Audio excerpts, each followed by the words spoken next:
meus irmãos, que a paz do Senhor Jesus seja com todos. No vídeo passado falamos sobre as ofertas obrigatórias da lei e neste agora vamos tentar aqui fazer um rápido resumo sobre as ofertas voluntárias da lei. Bom, as ofertas voluntárias, que também eram conhecidas como ofertas de sacrifícios, eram o holocausto, as ofertas de manjares, as ofertas pacíficas, as ofertas pelo pecado e as ofertas pela culpa. Tinham um sentido de voluntariedade, do mover de coração, por gratidão ou por uma necessidade de se reconciliar com Deus. Bom, a primeira delas, então, é o holocausto, que era o holocausto. A pessoa oferecia um macho sem defeito, havia um ritual ali onde ela colocava a mão na cabeça do animal, transferindo no sentido a figura ali era a transferência da culpa da pessoa para o animal, então a pessoa que era o pecador, ela não morria pelo seu pecado, mas o inocente morria no seu lugar. Transferia-se para o animal ali aquele pecado e o animal então ele era imolado e depois ele era completamente queimado. Ele era completamente queimado.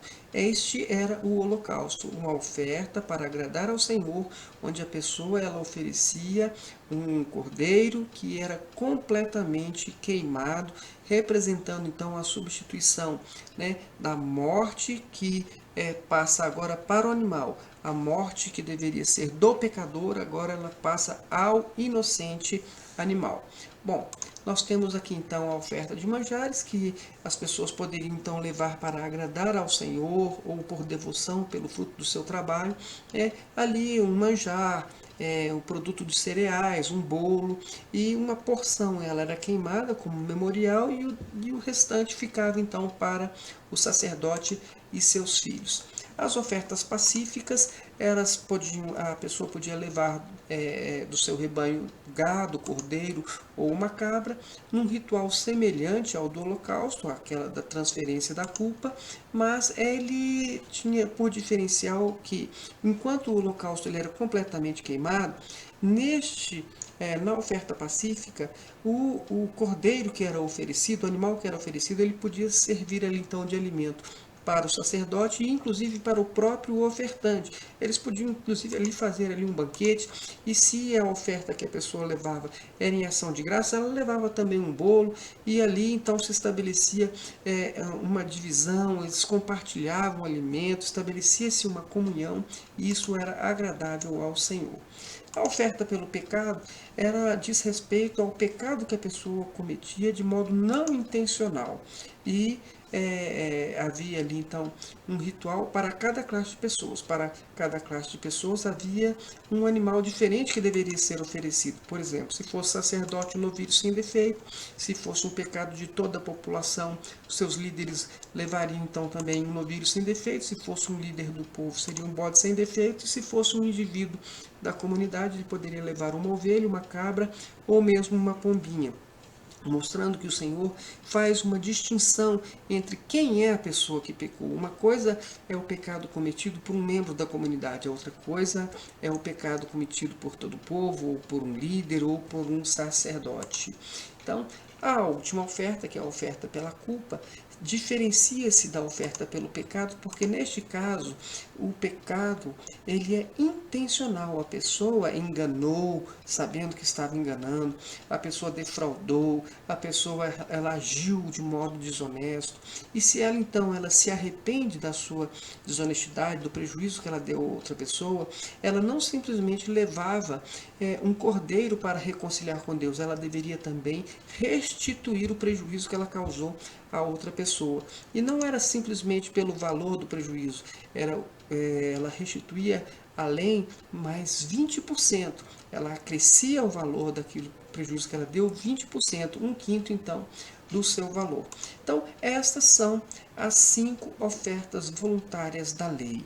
Então, é importante nós destacarmos aqui as 3 primeiras diz respeito à adoração, à gratidão e à comunhão, e as 2 últimas ao reconhecimento de culpa, com arrependimento, expiação e reconciliação com Deus e com o próximo. Bom, viram aí?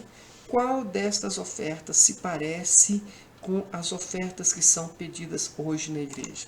Elas não se parecem em nada. Por quê? Porque estas ofertas da lei, essas ofertas que eram praticadas no ritual levítico, elas foram extintas em Jesus. Porque a partir de Jesus, o Cordeiro que foi realmente totalmente consumido pelo nosso pecado é o Cordeiro de Deus, que é Jesus. Então é por meio dele que nós levamos a nossa oferta de gratidão. É por meio dele que nós recebemos a remissão do nosso pecado. É por meio de Jesus que nós estabelecemos a nossa comunhão com Deus. É por meio de Jesus que nós nos arrependemos e também desejamos realizar a justiça de Deus, tanto nos reconciliando com Deus como com o próximo e até mesmo estabelecendo restituição quando isso é necessário. Bom, as ofertas da lei, elas não têm nada a ver com as ofertas em dinheiro que se cobram hoje nas igrejas. Isso é muito importante que se frise. Eu vou passar aqui para vocês aqui um videozinho que mostra como essa questão das ofertas é vista hoje ou é ensinada hoje nas igrejas neopentecostais. A vida de cada um de nós depende do que nós oferecemos no altar.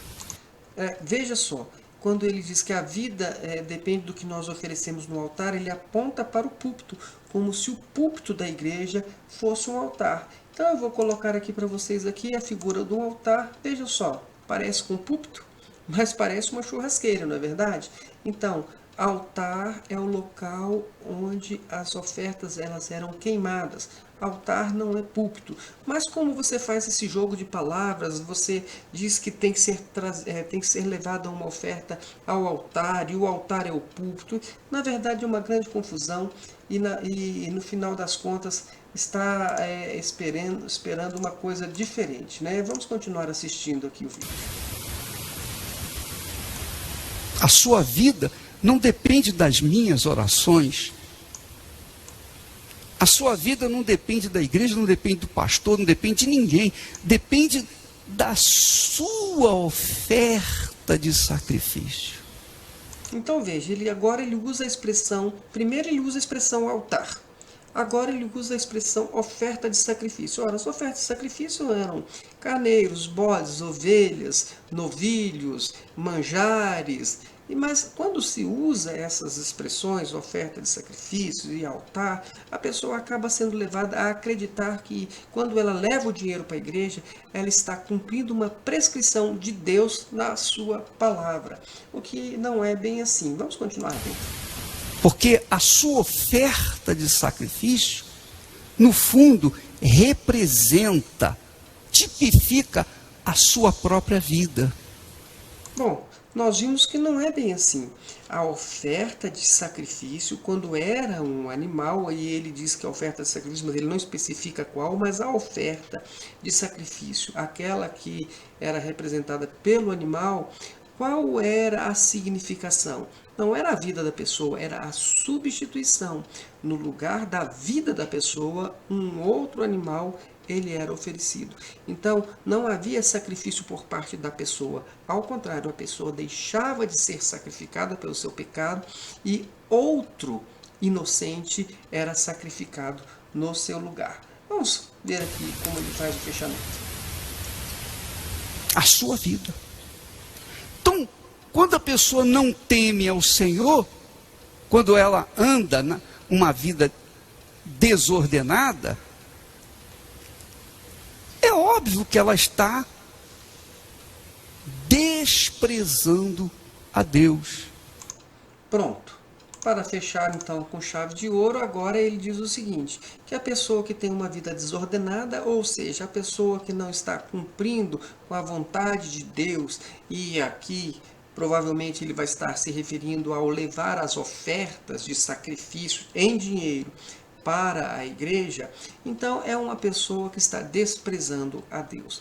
E para esses vídeos eles estão sendo feitos exatamente para isso, para que você que é um cristão, para você que crê no Senhor, para você que quer fazer a vontade do Senhor, você tenha a livre consciência de que, primeiro, estas ofertas que são pedidas hoje nas igrejas, elas não são as ofertas prescritas na palavra de Deus. E que você pode ficar bastante tranquilo que se você deixar de cumprir esse tipo de oferta que eles estão se referindo e com os fundamentos que eles estão apresentando, você não está pecando, você não está descumprindo a vontade do Senhor. Porque nós vamos ver mais adiante como é então que nós podemos realizar a vontade de Deus completamente no seu sentido espiritual, sem fazermos essa confusão, esse jogo de palavras e a utilização indevida do Velho Testamento para a aplicação em práticas da igreja nos nossos dias atuais. No próximo vídeo, então, eu vou falar sobre o resgate das ofertas. E até aqui eu espero que você tenha entendido uma coisa apenas. As ofertas que são referidas nas igrejas hoje não são as ofertas que o Senhor estabeleceu ali na lei de Moisés.